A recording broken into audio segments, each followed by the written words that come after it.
Pemirsa, dalam rangka memeriahkan HUT ke-499 Pemprov Jakarta, hadirkan Festival Urban Jakarta di lapangan Banteng.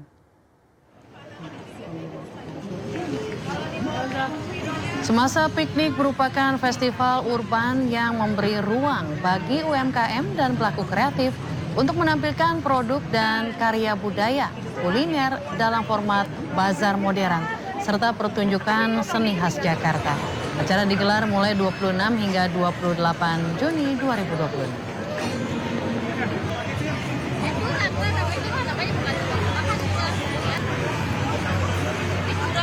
Ya, momen Hari Ulang Tahun Jakarta, Ancol memberlakukan program tiket gratis masuk hingga hari ini. Tak heran Pantai Ancol dipadati puluhan ribu pengunjung sejak kemarin. Taman Impian Jaya Ancol Jakarta masih menjadi pilihan destinasi para wisatawan untuk berlibur. Ditambah lagi dengan adanya pemberlakuan tiket masuk gratis dalam rangka HUT Jakarta pada tanggal 22, 27, dan 28 Juni 2026. Kemarin tercatat lebih dari 76.000 pengunjung masuk ke kawasan Pantai Ancol. Kawasan yang luas dan bersih serta banyak pilihan aktivitas menjadikan wisata Ancol digemari oleh masyarakat Jakarta dan sekitar.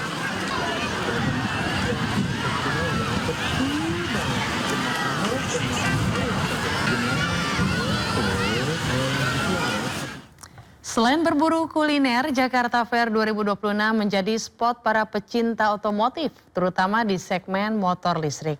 Pengunjung tidak hanya sekedar melihat jajaran motor listrik, melainkan bisa merasakan langsung pengalaman berkendara motor listrik.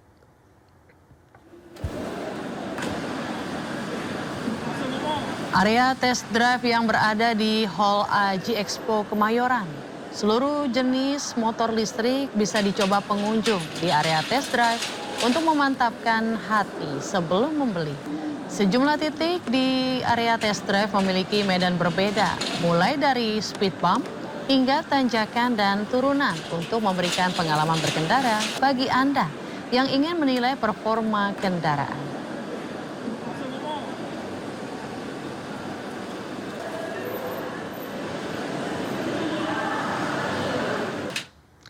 Pemirsa, puluhan pasangan mengucapkan ijab kabul dalam nikah massal di Pemalang, Jawa Tengah. Tak hanya mendapatkan buku nikah, mereka juga membawa pulang bantuan usaha dan perlengkapan rumah tangga sebagai bekal memulai kehidupan baru.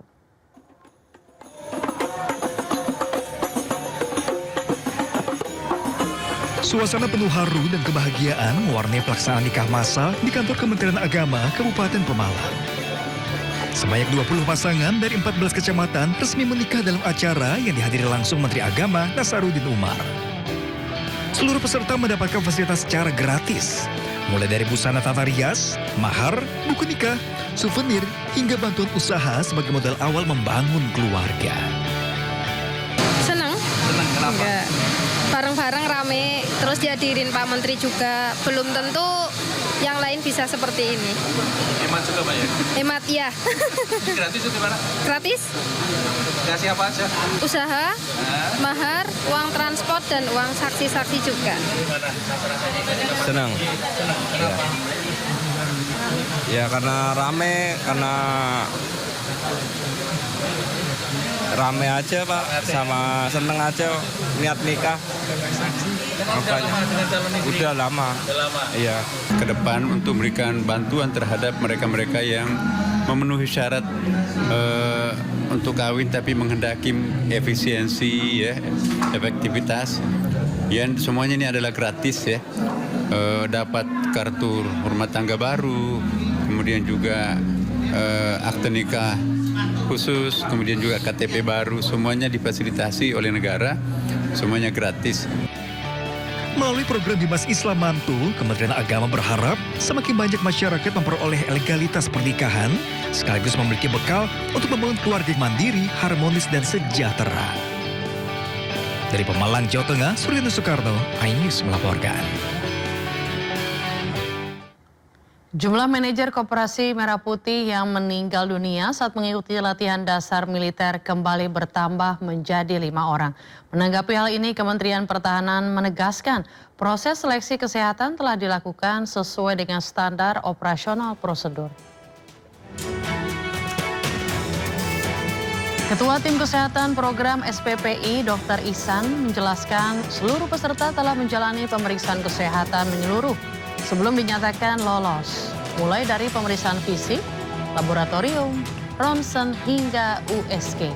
Menurutnya, kondisi kesehatan seseorang dapat berubah karena faktor fisik maupun lingkungan, sehingga hasil pemeriksaan saat seleksi tidak selalu mencerminkan kondisi peserta.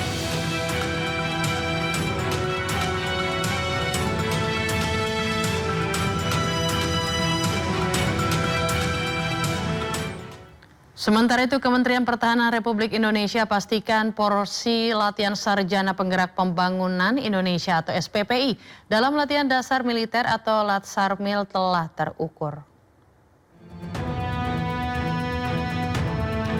Kemhan menilai kegiatan Latsarmil tidak memiliki porsi yang berat, bahkan terbukti bisa mengakomodasi peserta SPPI yang disabilitas. Kepala Badan Pengembangan Sumber Daya Manusia Kemhan, Maijen Ketut Gede Wetan menegaskan bahwa Latsarmil bertujuan untuk menanamkan nilai-nilai disiplin. Terkait dengan hal tersebut, program ini dipastikan akan terus berjalan. Program ini bukan dimaksudkan untuk membentuk prajurit, melainkan membentuk calon pengelola koperasi desa Kelurahan Merah Putih dan Kampung Nelayan Merah Putih yang memiliki karakter kuat, berintegritas, disiplin, mampu bekerja sama dan siap laksanakan tugas pengabdian. Sekali lagi kami menyampaikan bela sungkawa yang sedalam-dalamnya kepada keluarga para almarhum dan almarhumah. Kementerian Pertahanan berkomitmen terus melakukan evaluasi, perbaikan dan penyempurnaan penyelenggaraan program agar berlangsung semakin aman, profesional, akuntabel, dan mengutamakan keselamatan seluruh peserta. Sebelumnya, Wakil Ketua Komisi 1 DPR RI Dev Laksono berharap ada evaluasi pasca kematian calon manajer Kopdes saat mengikuti latihan dasar kemiliteran. Menyampaikan turut cita yang amat dalam atas meninggalnya 3 peserta SPPI tersebut. Kita memantau proses di mana dan kita, kalau dari pengetahuan saya, proses rekrutmen, tes kesehatan segala macam itu sudah dilalui dan bila mana harus ada yang diperbaiki, ada yang diubah, ya itu adalah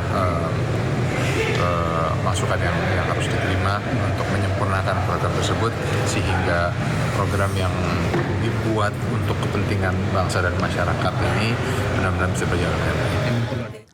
Wakil Kepala BPS Republik Indonesia Sony Hari Budi Utomo Harmadi menegaskan sensus ekonomi 2026 bukan untuk penetapan pajak individu. Data yang dikumpulkan BPS digunakan untuk kepentingan statistik dan perencanaan pembangunan agar lebih terarah. Wakil Kepala BPS Republik Indonesia Sony Hari Budi Utomo Harmadi bersama dengan Gubernur Sumatera Barat Mahyildi Ansarullah canangkan pelaksanaan sensus ekonomi 2026 Provinsi Sumatera Barat. Acara pencanangan sekaligus sosialisasi digelar di kawasan Car Free Day di halaman kantor Gubernur Sumatera Barat dengan olahraga bersama dan berbagi hadiah. Dalam sambutannya, Sony menegaskan bahwa data yang dikumpulkan BPS digunakan untuk kepentingan statistik dan perencanaan pembangunan, bukan untuk penetapan pajak individu. Ekonomi 2026 bukan untuk pajak. Data yang dikumpulkan BPS digunakan untuk kepentingan statistik dan perencanaan pembangunan, bukan untuk penetapan pajak individu. data pribadi pelaku usaha, nama usaha, identitas pemilik, dan keterangan rinci responden tidak akan disajikan satu persatu. BPS hanya menyajikan data secara agregat dalam bentuk jumlah, persentase, sektor, skala usaha, dan wilayah.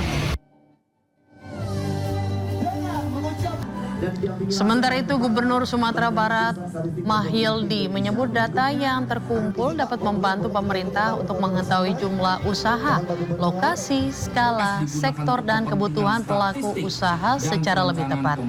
Mahyildi pun mengimbau masyarakat memberikan data yang benar dan lengkap kepada petugas sensus ekonomi 2026 sebagai wujud tanggung jawab warga negara terhadap pembangunan negara.